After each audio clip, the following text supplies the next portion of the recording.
चलिए ले चलते हैं आपको ओडिशा के सुंदरगढ़ जिले में स्थित टांगरपली ब्लॉक की ओर, जहां साल भर पानी की समस्या देखने को मिलती है और इसी समस्या को सफलतापूर्वक दूर किया है रूकार्ट टेक्नोलॉजी ने। रूकार्ट के इसी प्रयत्न से अनेक आदिवासी परिवारों के जीवन में खुशी की लहर छा गई है। प्रस्तुत है इसी पर आधारित सफलता की एक कहानी। सुंदरगढ़ जिले के टांगरपली ब्लॉक के घने जंगलों में बसवास करती है एक छोटी सी आदिवासी गांव गोठबंधा। इसी गांव की रहने वाली कमला इक्का के जीवन में एक बड़ा परिवर्तन लाने में सफल हुई है यह छोटी सी जलकुंड। दिन थे जब अक्टूबर महीने के बाद यहाँ जल के लिए हाहाकार मची रहती थी। जीने की राह ढूंढते ये लोग जंगल में साल पेड़ों के बीज, महुआ आदि संग्रह करने निकल पड़ते। लेकिन अब जल संरक्षण और रूकार्ट टेक्नोलॉजी से जमीन की सिंचाई संभव होने के कारण यह कष्टों से भरी तस्वीर बदलने लगी है। अब कमला जी गर्मी के मौसम में भी सब्जियां उगाती हैं, जैसे कि टमाटर, मिर्च, पपीता आदि। सेई जीरो बजेट रे कना कम खर्च करी अधिक दुई पैसा पाई पारबे आउ लाभवान हो पारबे। से लगी आत्मनिर्भरशील कृषि केनता हो पारबे से तार उपरे आमर से आटीर बहुत बड़ चली प्रयास। अपने परिवार के भरण पोषण के साथ साथ बाजार में भी सब्जियों को बेचकर काफी लाभवान हुई है कमला। हमारी यही प्रयास रही है कि कैसे कम खर्चे में अधिक से अधिक लाभ लोगों को खेती में मिले। परंपरागत कृषि विकास योजना से कमला जी को सहायता मिलने के बावजूद पानी की कमी उनके लिए सबसे बड़ी समस्या थी। इसके समाधान के लिए स्थानीय एनजीओ CIRTD के सहयोग से रूकार्ट ने अपने छोटे छोटे टेक्नोलॉजी या तकनीक से जल भंडार और सिंचाई की समस्या दूर की। किसान सबसे पहले जल भंडार का निर्माण करते हैं, उन पे पॉलीथीन की चादर चढ़ाते हैं। इसके बाद किसानों को पैरों से चलने वाली पंप और सूक्ष्म सिंचाई या माइक्रो इरिगेशन के लिए किट्स दी गईं। इन सब के लिए कुल 11,000 रुपए खर्च होते हैं, परंतु जिला प्रशासन के CSR फंड से 8,000 रुपए प्रदान किए गए।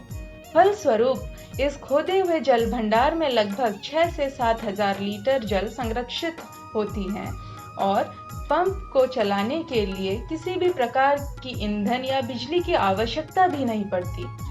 पैडल मारते ही जल भंडार से जल उठकर एक छोटे से टंकी में भर जाती है। इसी टंकी से ड्रिप व सूक्ष्म सिंचाई के द्वारा फसलों में पानी दी जाती है। इससे कम पानी उपयोग करके किसान अधिक से अधिक फसल उगा लेते हैं। हमारे पास न तो पानी थी और न ही बिजली। हम फसलें उगाना चाहते थे, पर इन समस्याओं के वजह से यह कभी संभव न हो सका। लेकिन आज इस जलकुंड और ड्रिप सिंचाई ने हमारी तकदीर ही बदल डाली। आप देख सकते हैं हमने अभी बैंगन इत्यादि लगाए हैं।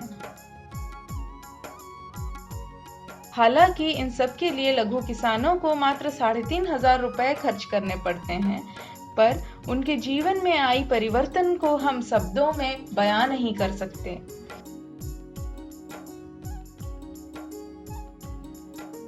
आमर पाखे तो इलेक्ट्री रो सुविधा भी नहीं न और हेंता पान भी सुविधा नहीं न और बायलट फाइलट रो भी नहीं न थीता करतू आमे, लेकिन आमर पासे तो पान ही नहीं न थिला। एखन ई जलकुंड पाइलू और दौ छु ड्रिप पान से सिस्टम थी आमेर एक चपियाई बार थी हेला 4 गुटे।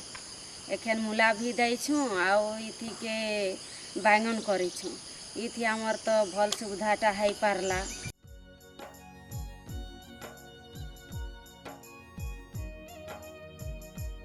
एक दिन था जब कमला जी अपने सिर्फ 50 वर्ग मीटर जमीन पर ही फसलें उगाया करती थी, परंतु आज रूकार्ट और एनजीओ की सहायता से वह 1000 वर्ग मीटर जमीन पर कुशलतापूर्वक खेती करती हैं। ग्रीष्म ऋतु में भी वह फसलें लगाती हैं और बाजार में बेचा करती हैं। पिछले साल नवंबर के महीने से इस वर्ष जनवरी के महीने तक कमला जी ने कुल 25,000 रुपए संचय कर लिए हैं। इन्हीं रुपयों से उन्होंने अपने लिए एक कुआं खोद लिया है, जिससे पानी की समस्या और भी दूर हो गई है। कमला जी ने कभी सपनों में भी नहीं सोचा था कि एक छोटे से जल भंडार के कारण उनके परिवार के 5 सदस्यों को साल भर खाद्य मिल सकेगी और पैसों की आमदनी भी हो जाएगी। अतः पारंपरिक कृषि के साथ ऐसे ही छोटे छोटे तकनीक के जुड़ने से लोगों के जीवन में आर्थिक सुधार आ सकती है। ओडिशा की कमला जी इसकी मिसाल रहेंगी।